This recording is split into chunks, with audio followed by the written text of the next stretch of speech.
نن که مونږ او تاسو وګورو د غیر خلکو په نظر کې د مدرسې طالب د مدرسې مولا تبلیغي دیندارا ګیری والا پټکی والا دا د هغې د سترګو ازغې دی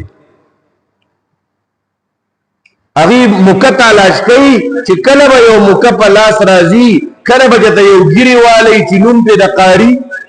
کله به یو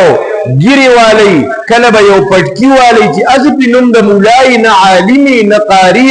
نه حافظي رزیل بټه رزیلي داسې خلک به رامخې ته کوي هغې به انپیرمین کیسز کوي د هغې په پاداش کې به زه پټکي بدناموم د هغې په پاداش کې به زه حافظ قرآن بدناموم د هغې په پاداش کې به زه عالم دین بدناموم زه به مفتی بدناموم مدارس به بدناموم تبلیغي مراکز به بدناموم دا غیر خلکو پیدا کړي یا دا عالم حافظ قاری نه یو صرف شکل یې هغه جوړ کړي یو طالب علم جامع چولې وه مدرسه کې داخل شوی وه چېرته مدرسه کې غلا وشوه شیخ ته سړی راغی جی نو ستاسو مدرسه کې طالب غل دی هغه وی نه طالب غل نشي کېدی مولا غل نشي کېدی مفتی غل نشي کېدی دا غلو خو جامع د طالب اختیار کړی وخه خبره مو خیال ته دا غلو اوسې کړي جامع شکل یې طالب نور دننه غلو دا مخکې نه ډاکو طالب او عالم دا بعضې کارونه خو د مسلمان شان هم نه دی سړیه الله اکبر کبیره نو دا بچی مونږ ته مدرسې او مولا او حافظ او جماعت تیار که او دا یو بچی نه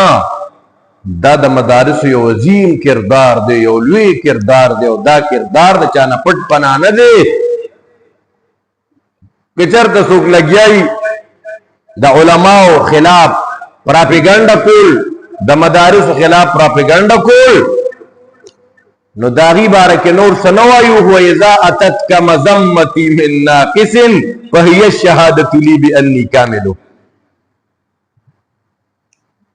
هغه شاعر خپلې محبوبې ته وایه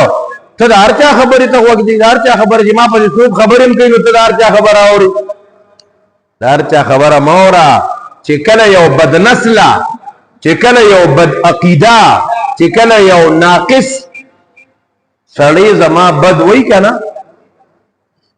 نو دینا سبق حاصلوه چې زه کمال ته رسېدلی ما چې کله د مدارسو د علماو د حفاظو د علماو د دې خلاف یو بد نسله انسان را پاسي یو بد کردار انسان را پاسي او د دې په کردار اعتراض کوي ته پوهېږه چې دا مدارسو والا حق ته رسېدلي دي که نه یاره ځکه په یو بد کرداره سړی هغې نشانه اعتراض ګرځوي محترم مسلمانانو قرآن کریم ختم شوی دی د قرآن ختم باندې راجمع شوي یو د قرآن میلمانه یو د قرآن مونږ باندې ډېر حقونه دي